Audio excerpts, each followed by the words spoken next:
Okay, good afternoon, everybody, and welcome back to the Adams Brothers podcast. We are here this evening with Reverend Gene Townsel. He is here this afternoon to talk with us, the Adams Brothers, about his dream to open up the ADPAC, which is the Artist Dream Performing Arts Center.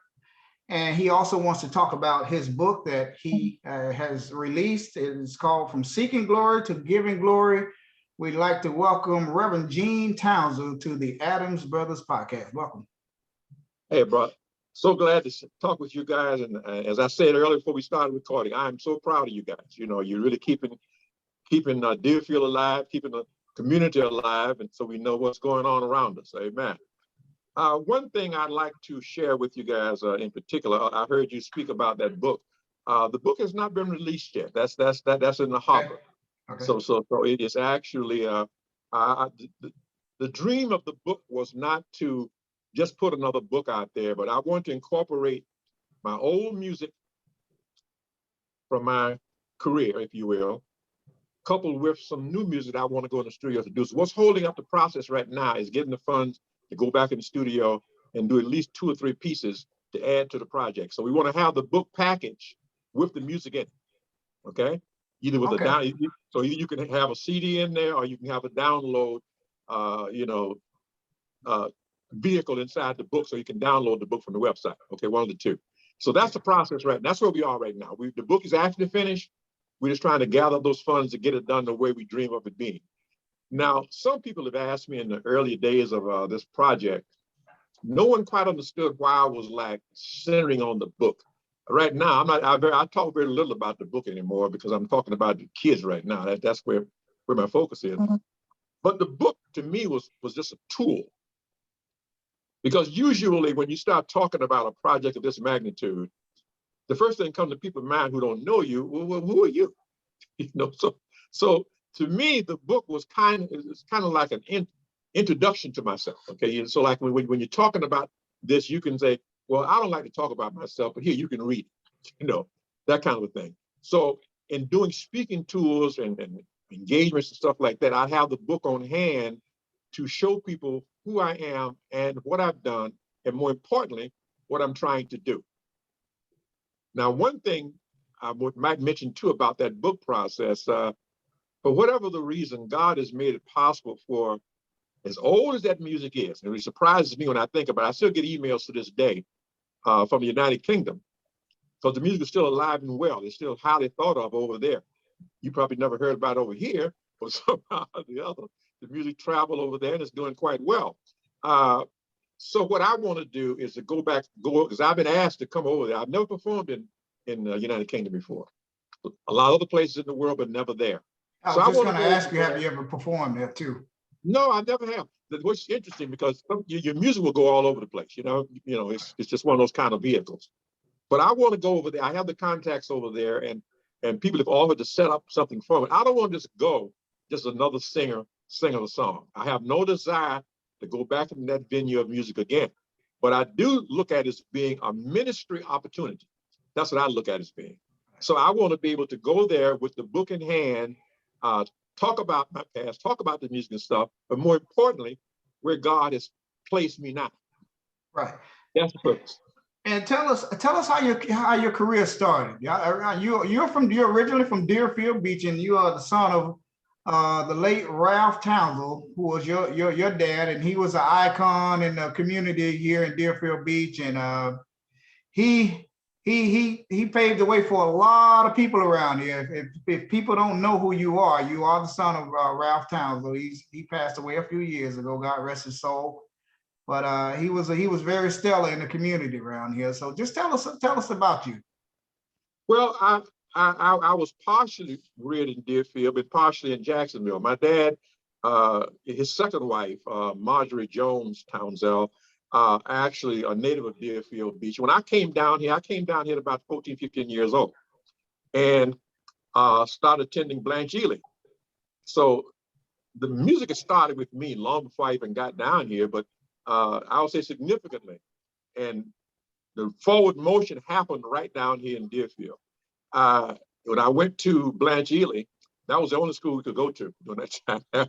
That was it for the black folk. And you either go to Ely, if you're going to go anywhere near Deerfield. And you also went to school with our dad too, didn't you? Yes, Bernard Adams. Yeah, we used to call him Kula. Kula. Yeah, yeah. Your dad was quite a basketball player, man. He was quite an athlete. Right. Yeah, and he, of course, was always been supportive of what I was trying to do when I was in school. We had this group that I formed from guys right there in the school who loved to sing. Some of them were athletes, some of them just guys just like to sing. And I called the group, you can imagine its name. The group was called the Fabulous Fabulous. That's some name, the Fabulous Fabulous. Again, you got the highlights of the book, so you can kind of, in your leisure time, just kind of, you see, there's a picture of them in the book. There's a picture of Mrs. Martin, who was my mentor when I was going to school down here. Miss Laura Bryant, married later on Laura Bryant Martin, who actually saw my passion and saw what I really wanted to kind of do with my life. And she encouraged me greatly, because she not only did she was a choir director, so I was active there, but she also embraced that group and took us around in South Florida. And we sang here and there and everywhere. So that is what I really want to bring to fruition here in Deerfield. I want to be able to mentor those people with the same kind of dreams, that had that same kind of passion that I had, that I can lend them a hand now that I have the experience of know my way around the business, if you will, not only artistically, not only in preparation, so far as how to perform and how to sing, stuff like that, but also the business side of it. Because a lot of us, including myself, get a lot of things taken from you if you don't know the business. It's called show business. It's called the record business. You understand the business part, you just be another artist swept under the rug. And that's important. Yes, indeed. Yes, that's indeed. important, because a lot of artists has been taken advantage of. You hear about it, you see it on TV, how they recorded all these albums in the past, and they hardly got paid pennies off of all that music that they made. And the record company made all the money. That's exactly right. Because they didn't take care of the business part first. Exactly. And see, when I was going to FAMU, I'm a rattler. So when I went to FAMU, there was nothing in the department that showed you anything about it in the music business. I mean, you learn the artistic side of it, how to play the instruments, how to sing and stuff like that. And then 90% of that was on a classical level. So if you want to do anything outside of classical music, that was not afforded you. So you had to be able to stretch your imagination, stretch beyond the boundaries to do anything like that. But I do find that there's a need for the schools, our SBCUs, if they have not already done so, to include that kind of thing in their curriculum. I'm not saying it's not there. I don't really know for a fact if it is there or not. But I do know I have a student right now I'm working with over at FAU, and he tells me that they still are using classical music as a curriculum for things like voice, which means that struck me as a little bit odd at this as late in the game as this is. But I think probably if we learn, or we teach rather, our kids how to take care of themselves, if they aspire to be something like that, how to take care of themselves business-wise, as well as artistically, they will be able to do a lot more for themselves as well as their families. Okay. Now tell us who are some of the most famous artists that you've performed with on stage, around the country, around the world, just some names that you've opened up for? Well, I was actually, when I first started, I did more of the opening up for a thing when I was right there in Miami, because I was like a little snotty-nosed kid, still going to FAMU, but I got my first paid gig right there on Miami Beach. And during that time, Miami Beach was a mecca. That was the place to be. And the kind of artists that were coming through there then was Sammy Davis Jr., Victor Moan, Pearl Bailey, all those are the big artists coming through there. They couldn't live there on the beach, but they performed there on the beach. But we had the opportunity of meeting an agent who kind of embraced me when I auditioned for him, and he found that I had the musical background and I could write the music and different stuff like that. And he formed a group of me and some other singers from that local Miami area called the Jericho Gospel Jazz Singers. It's quite a name, right? That's a mouthful. the Jericho Gospel Jazz Singers, and we opened for the Sammy Davises and the Victor Mones and people like that. And I was like a little kid now. You think about a 18, 19, 20-year-old kid. So that's the kind of things I was initially exposed to, but it kind of whetted my appetite for more. So the moment that I got my degree from FAM, the ink wasn't even dry on the diploma, and I was on my way to California. Similar to Florida weather, right? Because I don't do snow. I got out there, and of course I bumped into, not bumped into actually, my then wife's past band director was still living out there playing with big notable artists. So he invited me to stay with him for a while, and my roommate was the late great Billy Moore, who was a drummer for Ray Charles and of many people, Sarah Vaughan, you name him, and he was the man. And I got to meet so many wonderful people. Now we talking about a still a 20, 21, 22-year-old young man, meeting all these greats and learning the business as I went along, trying anyway to learn the business. In answer to your question, as my career progressed, I began to get known as a teacher of sorts. You know, when I came a teacher, like a voice teacher, they knew I had the chops and all the degrees in that kind of field. So I was working with some very notable artists. When I first got out there recording wise, the guy that really worked with me was Barry White. That's when I first got to LA. He was not the Barry White we came to know as a superstar and all that kind of thing. He was a key. He was he wasn't that much different in age than myself. But he was there working in the studio and learning the craft. He learned his craft right there. He went to the University of Hard Knocks, and the University of the Studio right there in Hollywood, California. He learned the craft right there by doing it. And of course, when he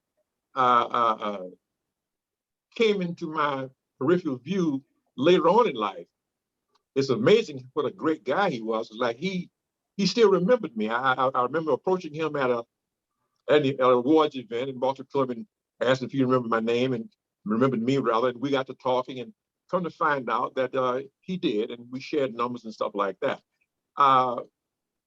One of my most notable students that I worked with was from The Color Purple. Her name was Margaret Avery. Sugar Avery, as you may know her. And Margaret actually was a phenomenal singer, phenomenal actress, actually. She's known to be an actress, but at that period of time, she had not gotten The Color Purple at that time when I was working with her. She was kind of in between roles, that kind of thing. It's not like singing where you can just go and sing almost anywhere. You know, you got to be cast as an actress or an actor to have a job. So she was trying to put together her nightclub act.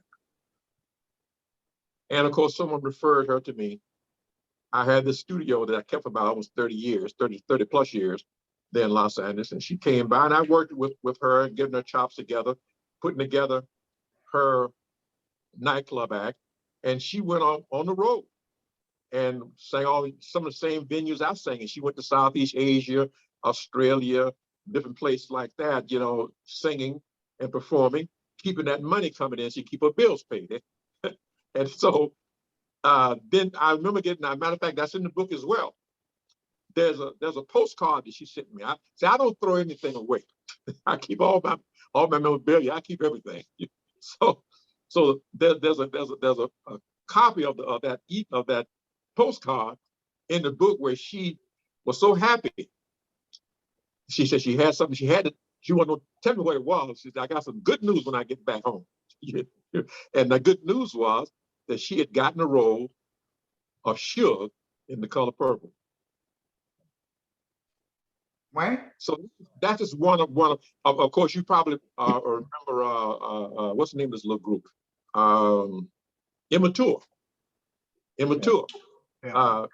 Came through and of course, like I had all kinds of celebrity clients coming through the studio, because when you're in the business and the people know you and know what you're about, then they kind of refer you on down the line. So rather than going over to Hollywood and using those other studios, they come and patronize a brother, you know. So So if you remember an actor called Scatman Crothers, remember that name? Yeah. Yeah, Red Fox. Red Fox. Red Fox. Scatman performed on at my studio. Now he didn't perform; he actually rehearsed at my studio. So Scatman was there. I had Emma Toole was there. Marcus Houston, who you probably know now, he became a mega star. Marcus was the lead singer of Emma Toole. I never forget Marcus because he was always so much more mature, if you will. I never knew that. I never knew that Marcus Houston was the lead singer of Immature. Yes, he was. The group was built around him. Yeah. And but I used to see them coming to rehearsal. And they'd be coming down the driveway to the back studio where they would work. And this little guy, he's not the tallest guy in the world. He's a little kind of a short guy. And this little kid had this, you remember before they had all the computers and things, the way you kept up with your schedule was a thing called a daytimer. Remember that? It was like a little appointment book called a daytimer. Yeah. And here's this little kid coming down the driveway with a daytimer on his arm. He couldn't have been no more than 10 years old. He was just so much more mature than all other kids around him, but he could sing up a storm. So those are some of the people that I had interaction with. Nat King Cole's premier guitar player, Phil Collins, was actually was rehearsed and taught there at the studio for a while. So when you're in a place like Los Angeles, everybody and anybody comes through. So you may bump into anybody at any given time. I remember one time Jack Case stopped by to buy a piece of sheet music because my place was right on the main boulevard called Venice Boulevard. So you couldn't miss the place if you were traveling down the street. And I had it situated in such a way that it was very visible. I had it painted brown and orange, so you couldn't pass by it.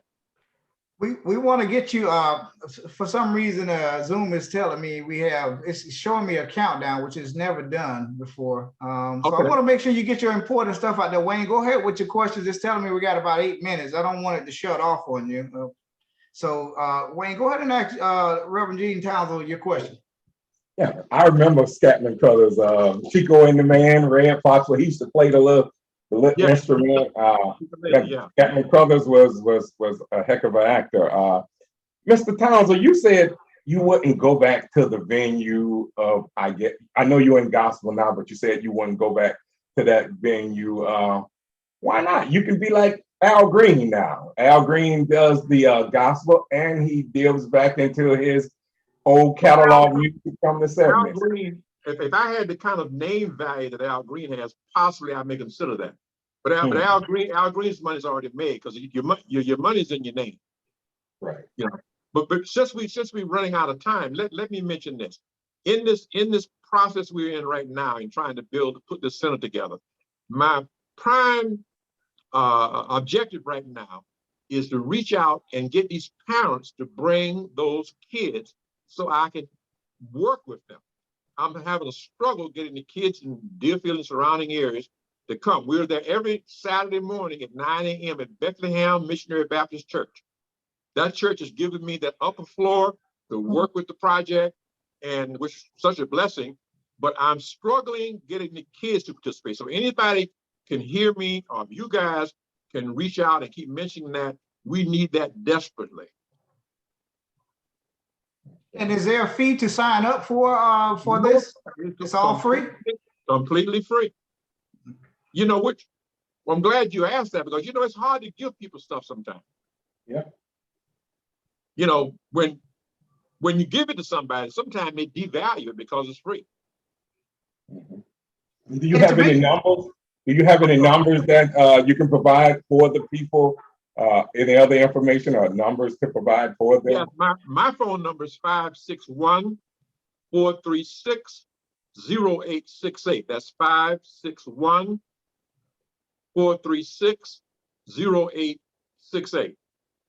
And if anyone wanted to make, that like help out with the Artist Dreams Performing Arts Center, ADPAC, how could they donate or help out the ADPAC? Well, they can go to, we have a GoFundMe, we have a couple of GoFundMe pages. GoFundMe page, if you just go to GoFundMe and put up Artist Dream Performing Arts Center, it'll probably take you to my page. Right.